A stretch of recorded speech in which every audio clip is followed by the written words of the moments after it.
Всички ти казват едно и също. Спестявай пари. Спри да харчиш. Ограничи се. И ще успееш.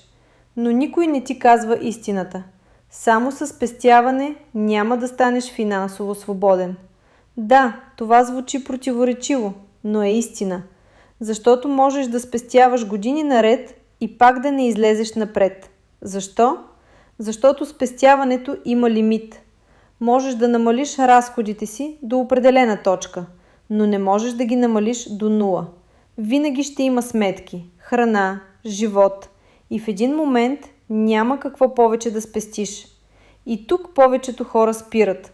Те мислят, че правят правилното нещо, но реално стоят на едно място. Истината е проста. Спестяването не те прави богат. То те пази, но не те развива.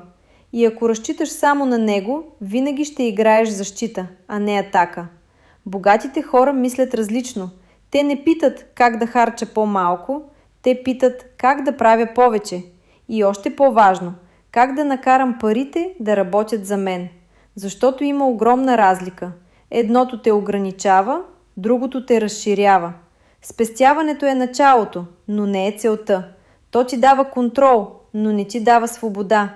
Свободата идва, когато започнеш да инвестираш, да създаваш доход, да мислиш в активи, а не само в разходи. И тук повечето хора правят грешката.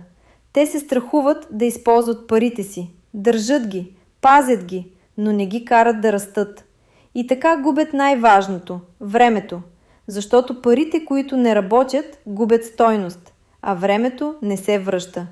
И в крайна сметка не печели този, който спестява най-много. Печели този, който използва парите си най-добре.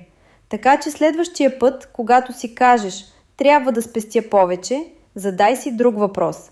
Как мога да накарам тези пари да работят за мен? Защото това е разликата между оцеляване и свобода. Ако си стигнал до тук, запомни това. Не става въпрос само да задържиш парите си, а да ги умножиш.